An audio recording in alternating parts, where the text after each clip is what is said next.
Hello, everyone, and welcome. Thank you so much for joining us. My name is Flor Getty, and I represent the Youth Constituency Just Transition Working Group at the UNFCCC. On behalf of the organizing committee composed of Yongo, APNDD, Climate Action Network International, and the Women and Gender Constituency at the UNFCCC, we would like to welcome you, distinguished experts, and the panel, and all of us joining online. To our event titled Towards BAM, the public hearings on the Just Transition Mechanism. So for the past few years, civil society has been engaging intensively on just transition at global climate conferences as a means to ensure that all aspects of climate action embrace the need for securing justice for workers, indigenous peoples and communities, and support all countries in their efforts to find a pathway for their people's prosperity. COP30, in that sense, constituted a major landmark for advancing justice, equity, and rights through just transition. A decision was taken outlining key principles that must be taken into account when advancing just transition. And on top of that, and critical to civil society demands, it committed to develop for decision in 2026 a just transition mechanism that will make all of those principles and aspects be materialized. So our group outlined several demands regarding the mechanism, which we have called BAM, that now stands for the Belém and Playa Mechanism for Just Transition. And as we prepare for the next rounds of negotiations, we wanted to hear from experts and practitioners well beyond our constituencies to hear their thoughts on how we can make the Just Transition mechanism work, learning from past experiences and accelerating good work that is already happening on the ground. And instead of holding those conversations privately, we have decided to hold them publicly and for the benefit of a much larger audience. In this session, we are honored to be joined by Julian Martinez Bejarano from the Spanish Just Transition Institute. So Julian is a Just Transition advisor at the Ministry for Ecological Transition and Demographic Challenge of Spain, working in the design and implementation of just transition policies in regions affected by coal phase-out. He holds a bachelor's degree in international relations from Loyola University Andalusia and master's degree in environmental policy from Sciences Po Paris. So how it's going to happen, we're going to hear a presentation by our expert on here, and then it will be followed by an interactive exchange with representatives from civil society, that today will be Maggie and Amira. But first, over to you, Julian, and thank you so much for being here. Thank you so much, Flor. Thank you to CAN International for the invitation to be here and being able to share the experience in implementing just transition policies in Spain. I'm going to share a presentation on what we are doing. Hopefully it will be interesting for you, and we can go in depth in some lessons learned from our experience. Let me know if it is now in a widescreen. All good. Perfect. All right, so you probably know Spain is quite an ambitious country in terms of climate action and climate ambition, but we are believers that climate action must be accompanied by just transition policies in order to make sure that this transition that we are developing, that we are promoting, is fair for everyone and leaves no one behind, right? Our energy and climate strategy framework is comprised of a series of key pillars. We have our climate and energy law, which sets our energy and climate goals. We have our national energy and climate plan. We have a national adaptation plan, and we accompany all of this with a just transition strategy, a national just transition strategy. Why? Well, because we consider that the ecological transition brings enormous socioeconomic benefits that ought to be maximized in terms of jobs, social cohesion, competitiveness for the country, for our businesses, for our companies. But also, the ecological transition embodies a series of socioeconomic challenges as well for those regions and homes that were dependent on fossil fuels. So that's why enact this just transition strategy to try to optimize and maximize the socioeconomic benefits of the ecological transition and to minimize and address the potential risks that it comes with. To give you a sense of the socioeconomic benefits, our National Energy and Climate Plan has a socioeconomic study about its consequences in terms of jobs, GDP, etc.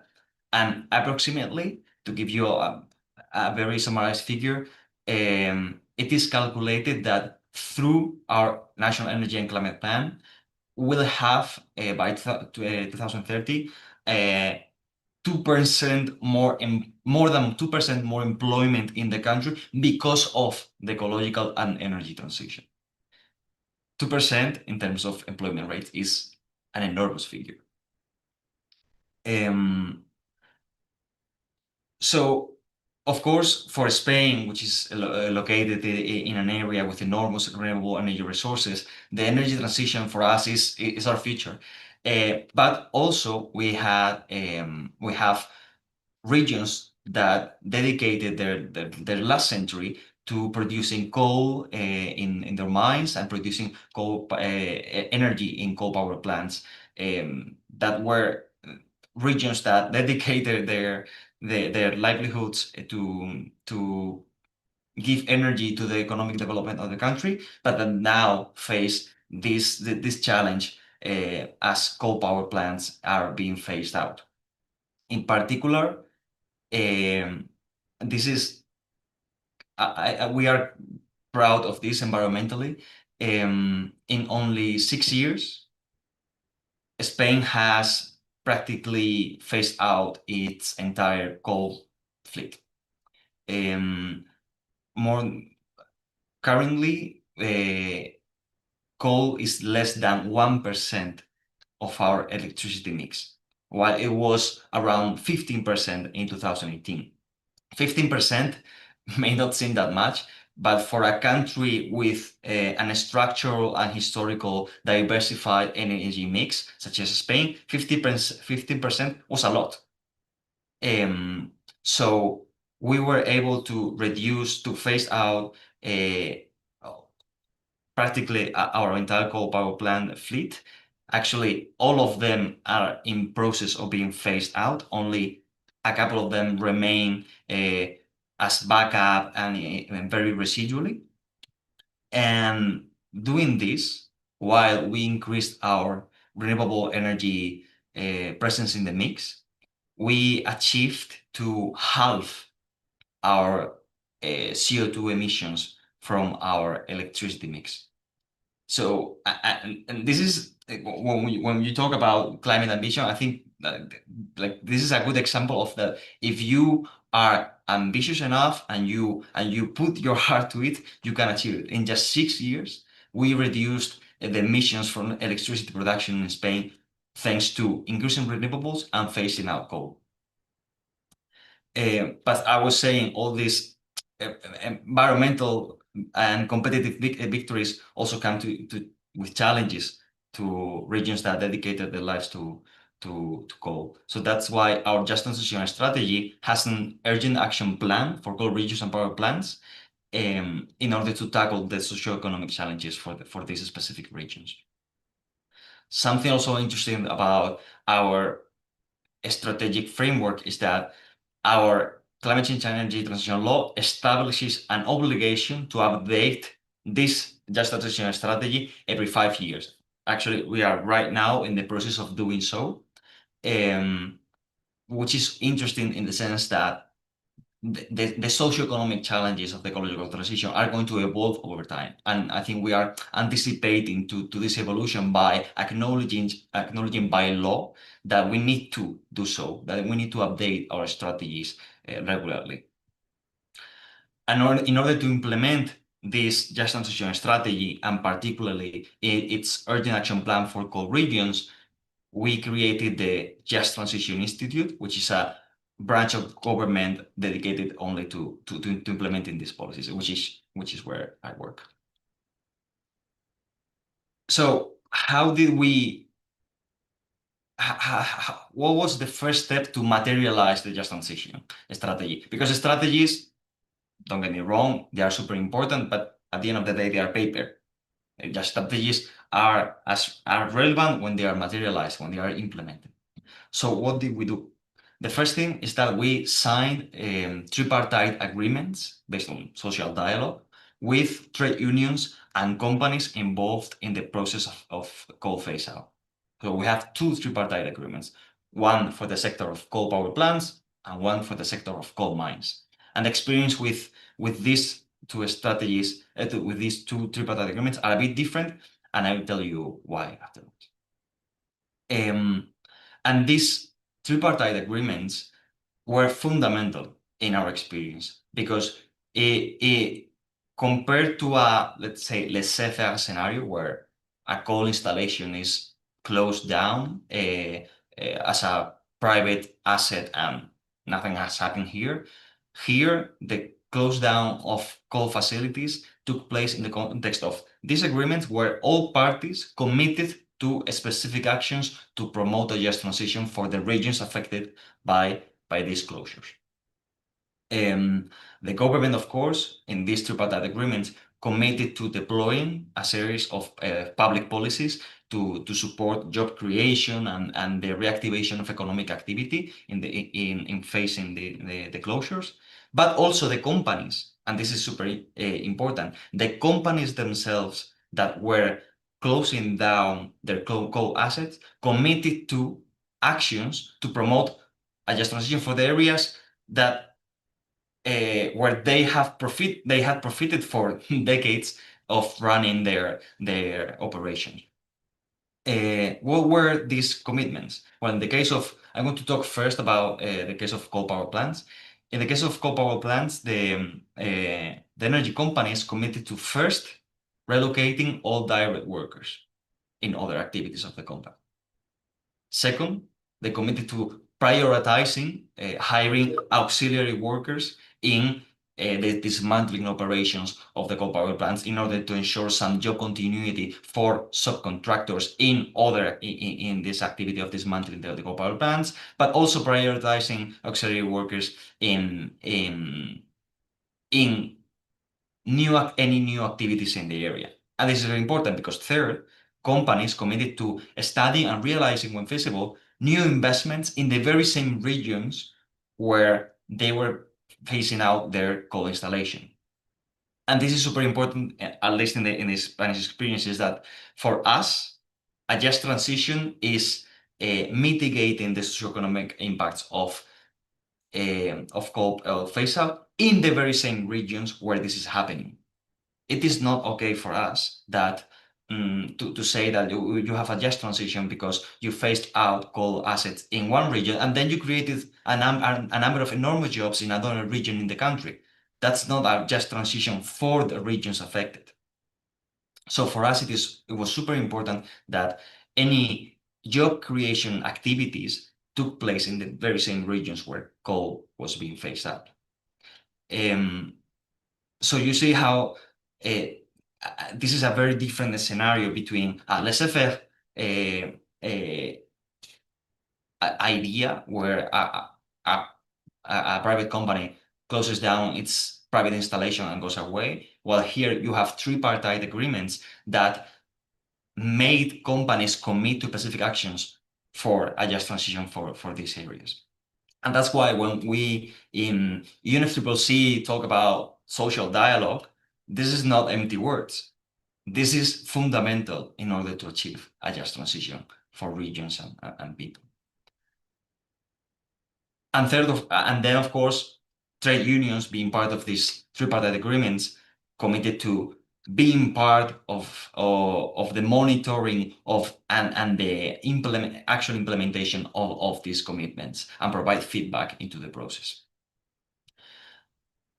Something, however, slightly different happened in the sector of coal mining, because while in the case of coal power plants, we anticipated correctly, and when the first request to cease of operations of coal power plants arrived at the ministry, because because in Spain we had a situation where renewables were increasing so much, and renewables, please have this into account, renewables are so competitive in the energy market that at some point they just drove out coal from the energy mix. So energy companies requested to cease operations of coal power plants because for them it was more profitable to invest in renewable energies. And when we started receiving this request for cease of operations, we developed these tripartite agreements. Something different happened in the case of coal mining. In the case of coal mining, because of a series of regulations and economic situations, coal mining was expected to be phased out in the country by 2018. But previous administrations did not anticipate appropriately for this cease of operations of coal mining. And what happened in Spain is that coal mining companies exploited coal until declaring bankruptcy. And then we had a very difficult problem because when the current administration came in, developed the Just Transition framework, and wanted to sign a tripartite agreement with coal mining companies, some of them had disappeared. Some of them had disappeared economically and legally because they had declared themselves into bankruptcy. So they could not be parts, not all of them, but some of them could not be part of these tripartite agreements and therefore commit to specific actions to reactivate and give a just transition for these regions. So I will come back to this, but this is a key lesson learned from the Spanish experience. Just transition has to be anticipated. Otherwise, because you need all actors in the ground, being trade unions, but also companies, you need them active in order to be part of the solution. If you don't anticipate appropriately, some of the actors will just disappear at some point. And then you will lose a big window of opportunity. So in the case of coal mining, it was the Spanish government who had to step in even further to compensate for the lack of operational companies that could be part of the solution. All right, so we have our tripartite agreements, and then what we did was to develop just transition agreements with regional and local governments to try to promote and ensure that all levels of administration, not only national, but also regional, local, were coordinated and committed to deploying policies to promote a just transition in coal regions. And in the context of these just transition agreements, we launched a series of public participation processes open to NGOs, local companies, town halls, regional governments, universities, academic institutions, trade unions, any kind of social actor you can think of, so that they fed the ministry with their proposals, feedback on challenges and opportunities, etc. And we later tailored our support instruments, our just transition policies, based on what we received in these public participation processes. What you have in the map, of course, is the geographical delimitation of what we call just transition areas, which are the areas most affected by coal phase out and the areas that are recipients and are the focus of our just transition policies. This also, I won't get into detail into this because this will be too much for this presentation, but this was an interesting methodological effort to try to, from a public policy perspective, try to focus all our policies on those regions that were most affected in order for funds and support not to spill over to regions that perhaps were not the ones suffering the most. So we did a whole methodological work to locate the municipality of residence of every worker affected by coal phase out, may it be coal power plants or may it be coal mines. And based on the municipality of residence of every worker, we were able to identify which were the regions that, in our opinion, had to be the protagonist of public policies. So what kind of public policies and just transition policies are we developing? Well, First, in terms of workers, support for direct support for workers, we deployed direct social aid for miners in terms of early retirements financed by the government.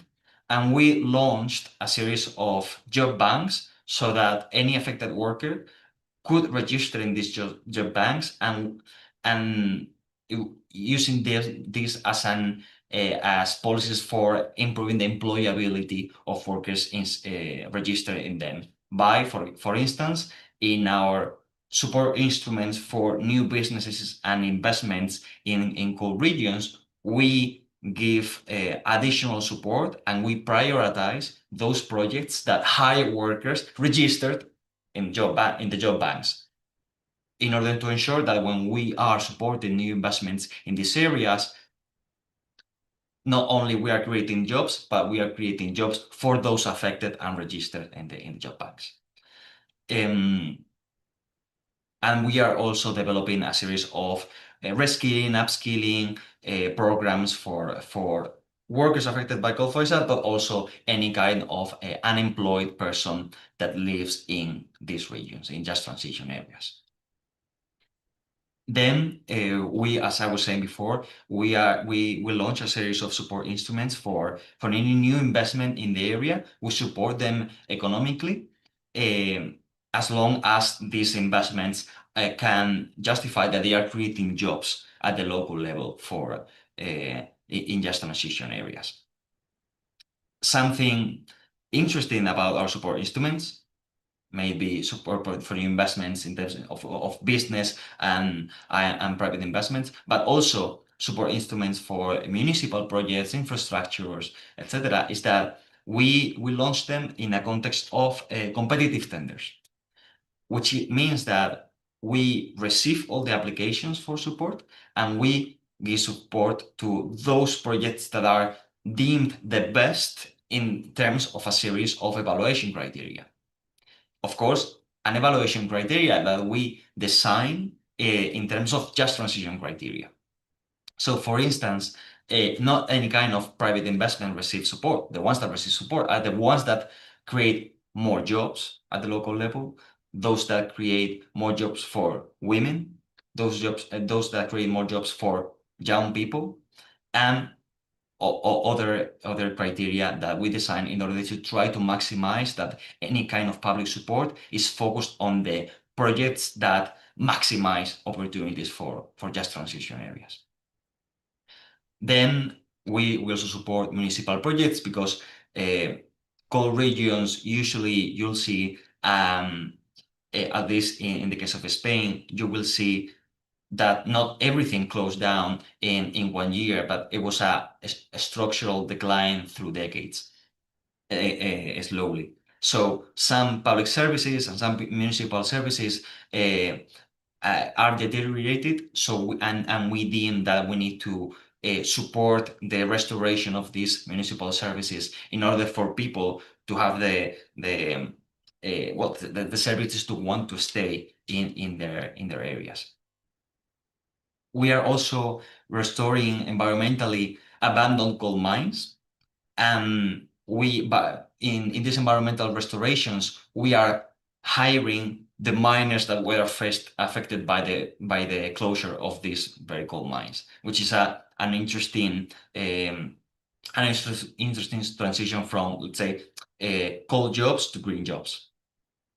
Something very important about our experience in environmental restoration is linked to what I was talking before in terms of the importance of anticipation. Environmental restoration is not a responsibility of governments and public administration. Environmental restoration, by law, is a responsibility of the companies that caused environmental externalities in the process of their operations. The polluter pays principle. What happened in Spain is that, as I was explaining before, because just transition policies were not anticipated sufficiently, some coal companies exploited coal until bankruptcy and then disappeared. So then you did not have an interlocutor to be accountable of their environmental duties with coal mines. So in some cases, it was the public administration that had to step in and restore environmentally these mines because of the environmental damage that had to be dealt with. But something interesting that we did is that in doing so, we maximize just transition positive externality by hiring miners that had been affected by coal phase out. Then we also have programs and support for culture and projects involving mining heritage. I think it is super important that we address coal phase out. We acknowledge the contribution that miners and people working in coal, their contribution to the economic development of their countries. It is a shock for them that for decades they were the energetic heart of Spain, and suddenly somehow this climate narrative makes them guilty of something. And that's not the case. They are not guilty of anything. They were workers and they promoted the development of their country, and this has to be recognized as well. Then lastly, something I would like to mention, a very innovative instrument that we are launching in some cases, in some areas, I mean, is just transition tenders for renewables. This is a very innovative and new instrument that is that I want to explain to you because it has zero costs other than our blood, sweat, and tears at the administrative level, but it has zero economic costs for public administration. So it has this kind of universal nature. So just transition tenders consists on the following. When a coal power plant closes down, the chunk of the energy grid that coal power plant was occupying is freed for other electricity installations. And in the case of the regulation of Spain, grid access is granted on a first come, first serve basis. So if you comply with the technical and normative requirements, you are granted grid access as a renewable energy installation. But here we have a problem, which is that renewables are incredible at creating jobs when you take into account the entire industrial value chain. But at the very local level, where that photovoltaic panel or that windmill is being installed, job creation is not as good, especially compared to very job-intensive installations such as coal power plants or coal mines. So at the very local level, that final renewable energy plant is not very good at creating jobs.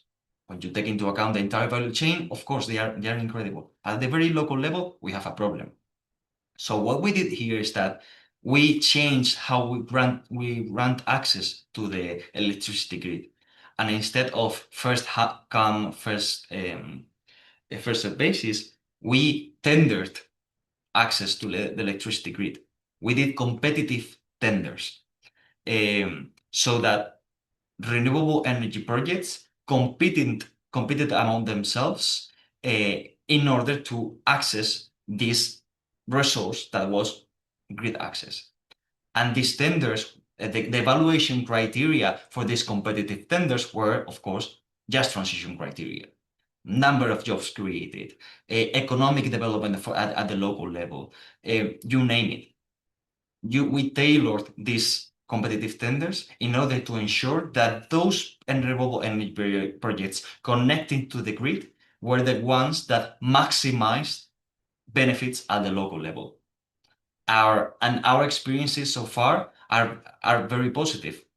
We are developing the first transition tenders, but what we see so far is that with these tenders, renewable energy projects are forced to ally with local companies, local town halls, local associations to supporting their projects of these local actors in order to be able to compete with these projects. And the result is that we are seeing is that with these renewable energy projects, through these competitive tenders, more jobs are created at the local level with renewable energy projects than there were in coal installations before. So it's a quite complex instrument, but zero cost, because what you are granting is grid access, is not economic support, and it has massive result. So concluding, because it's been already almost 40 minutes and I've been talking non-stop, sorry about that.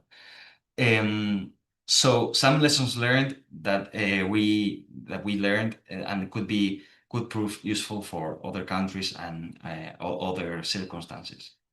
First, our headline is that climate ambition in the Spanish experience is inherently linked to just transition. In just 6 years, as I said before, we phased out basically our entire coal fleet, and we have emissions from our electricity system.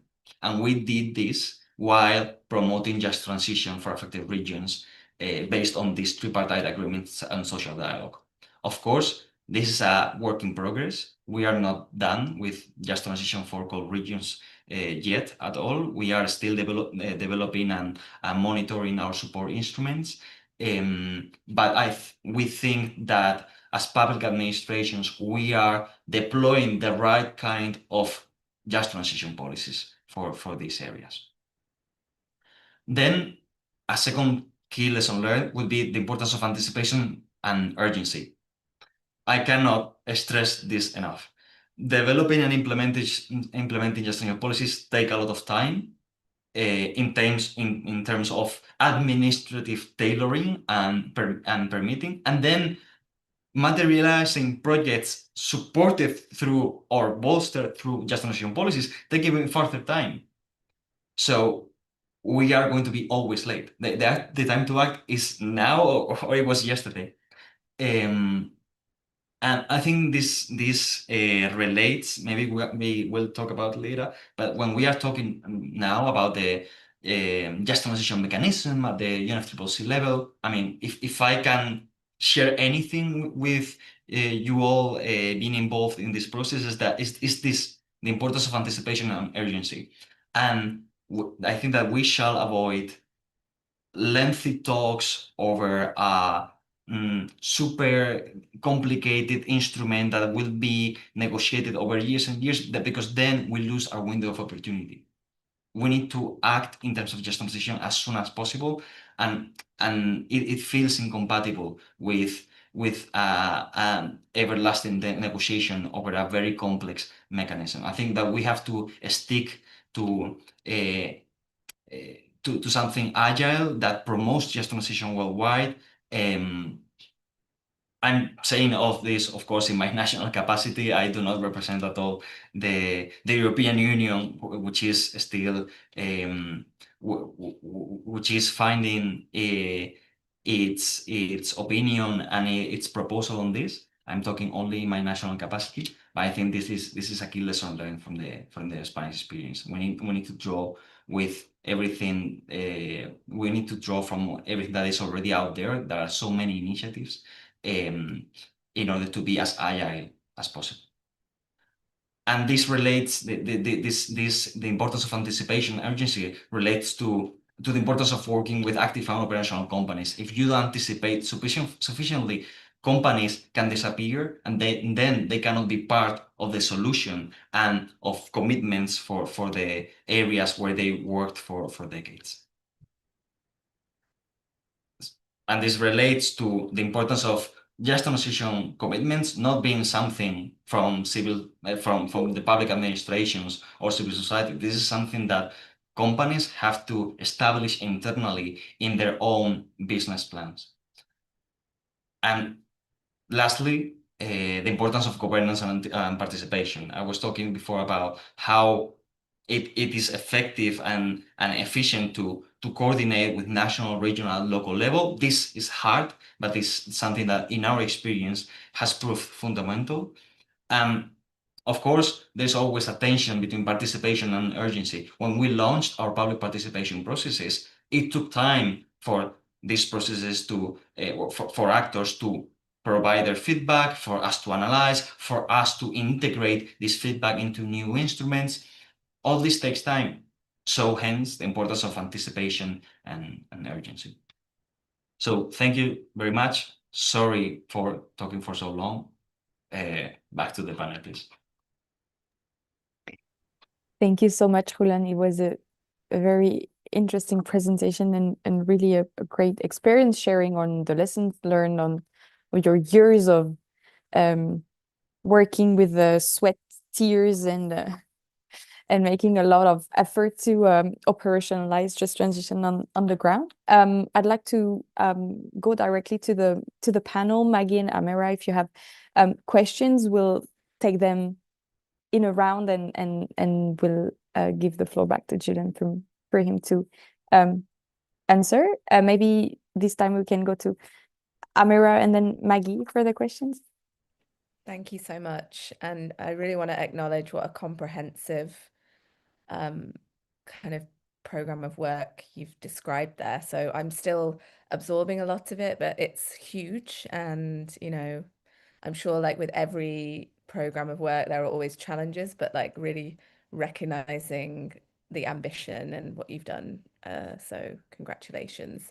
I think for me, I'm really curious about cross-national learnings, like as practically, has the government had any exchanges with other governments where you've been able to help them practically implement anything similar based on the learnings in any area of the Just Transition plan? I think for us, what we really want to understand is, yeah, beyond like good ideas and great plans, like what is there tangibly that can be cross-fertilized or learned from that turns into practice? So if you just got any examples there, or if that hasn't happened specifically, which parts of this do you think have that potential for cross-fertilization that could actually be implemented in another context? And I'll stop there. Thank you.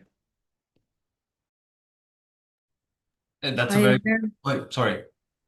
Sorry, maybe we do both questions together and then we'll give you back the floor. And I echo Amira's comment. I think the presentation was very comprehensive and I think it matches the ambition that Spain has had in its just transition policies. Maybe as a follow-up to what Amira just mentioned, like cross-country collaboration, I think an interesting question would be how could a just transition mechanism within the UNFCCC would integrate such cross-country collaboration and even better that. And I think maybe a second question would be in that sense, what could the just transition mechanism offer to states with, let's say, more advanced policies, such as Spain, coming for in the coming time, to further develop and maybe be a bit more detailed in policy? And last but not least, you've talked about how important it is to engage different stakeholders in just transition policies. So a question would be, how do you think a just transition mechanism could engage cross-sectoral sectors, civil society, trade unions, very broadly speaking, municipalities and local governments to make policies really work in a broader sense? And I'll leave it at that. Thank you so much for your presentation. Thank you so much for your questions. They are very pertinent, very interesting. So regarding examples of cross-cutting, cross-national exchanges, we try to exchange with other parties, with other countries as much as possible. We indeed have a lot of requests to exchange on our experience on how we design our just transition policies. However, and we have exchanges both with other national governments, but also with international organizations that are deploying their own work streams of just transitions and want to come with us to share experience. Maybe, for example, the International Energy Agency, which which has a very interesting program on just transition and people-centered transitions. The IRENA has worked also on this, and we have participated. I mean, we've been all over, but this relates also to the mechanism is that we can do so much, because at the end of the day, we are practitioners, we are policymakers that work in national implementation, and the amount of available time that we have to let's say stop our work and exchange with others is limited. So I do see the value that a key element of this just transition mechanism could be knowledge sharing, because I mean, at the end of the day, today what we have is we have a lot of work streams and initiatives in just transition which are fragmented.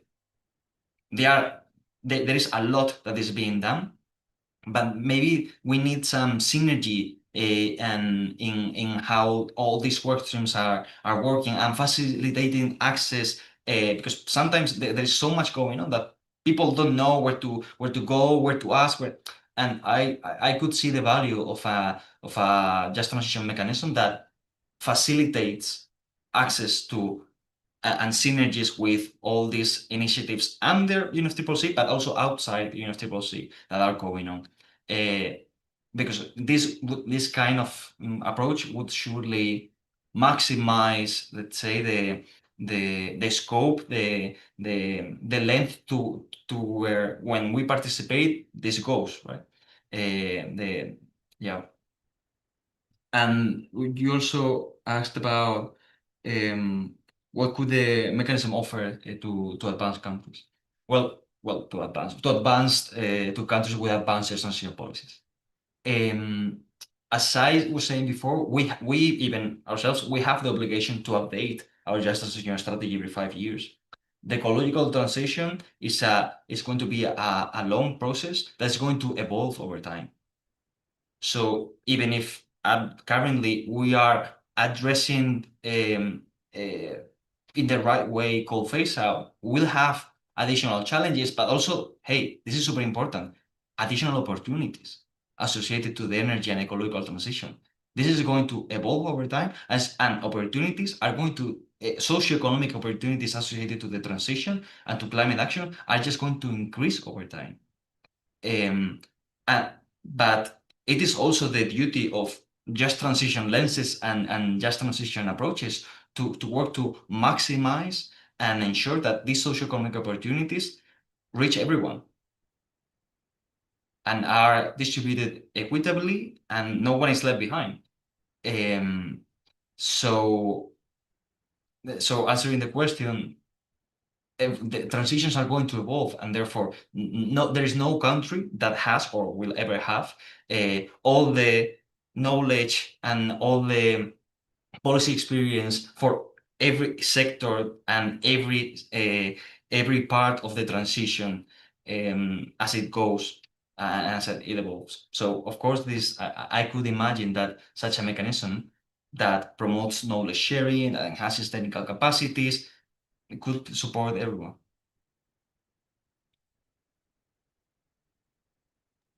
And you also asked about local actors. I mean, I was in Belém last year, and when there was debate on how to operationalize our work in just transition, and institutional arrangements were discussed, and some proposals on a mechanism were tabled. I was surprised that at least for a practitioner's experience who has counted with civil society in public participation processes, and this proved essential to tailor good policies, it was surprising to me that in some proposals, civil society did not have a seat on the table. I mean, because at the end of the day, it is all just transition policies are meant to have a very local scope focus. So if you don't count with the actors that are going to be at the end of the chain, it seems contradictory with the very essence of just transition policies and policy making.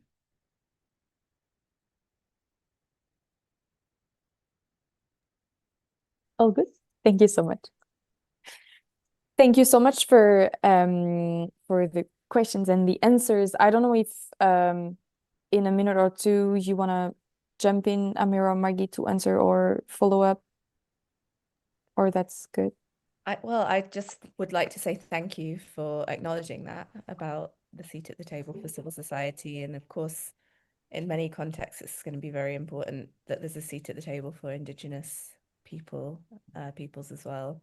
I think I think I'm most interested in which part of the BAM are you most excited about? I mean, you've mentioned the coordination piece, the knowledge sharing, but is there another part of the BAM that you feel there is exciting potential around that we as, external or networks of folks who are really passionate about it could be sort of building more knowledge or advocacy or support around in the coming months?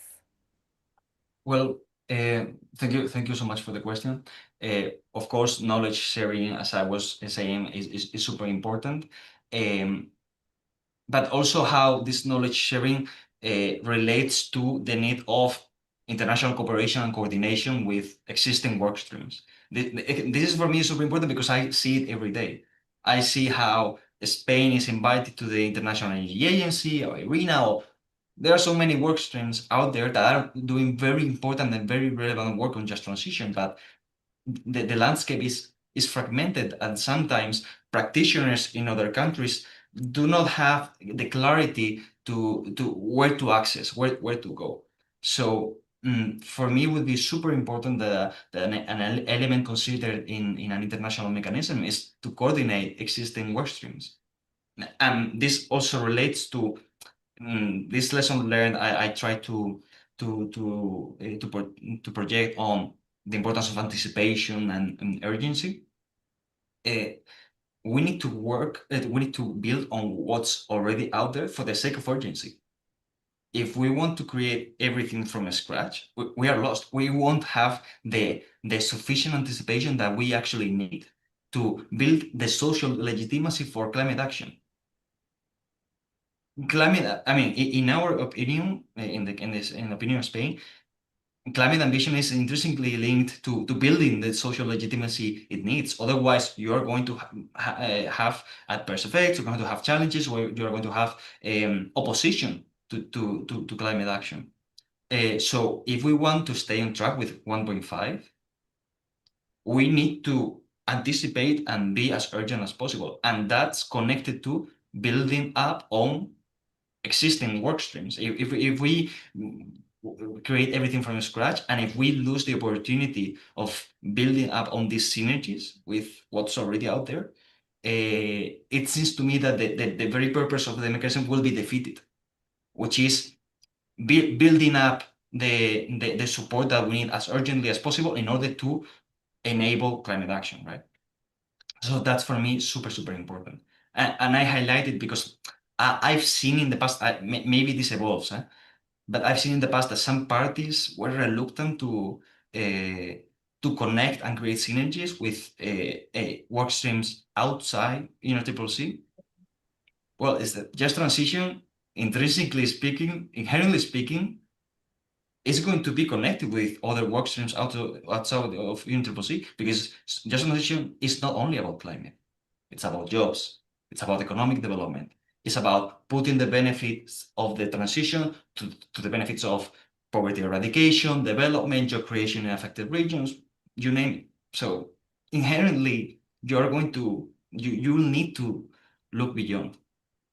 And this also connects with let's build something that is effective. Let's not get lost in because I mean I'm a practitioner. I work in national implementation. I'm not an expert in international governance and complex UNFCCC structures. But what I'm told by my colleagues is that when you go for a very complex, very heavy institutional arrangements, it will take years and years and years to be negotiated and to be agreed upon naturally. And that's against the very purpose of this mechanism, I think, because this mechanism is supposed to deliver. It's supposed to be action-oriented, implementation-oriented. And for that, I think we shall avoid heavy discussions on heavy arrangements. We don't want that. We want to be effective. We want to deliver action. Thank you so much. Thank you so much. We'll have to wrap up now, but thank you so much, and indeed for underscoring the need for an effective mechanism that is action oriented towards a quick and easy operationalization on the ground. Thank you so much for your very comprehensive presentation. And thank you to the panel. Thank you, Maggie, Amara, for being here. Thank you again, Julian, for your time. We'll close the live stream now. Thank you so much. 1 second, we'll start the other live with 10 minutes delay, so people can refresh the page at 10 past. Now we can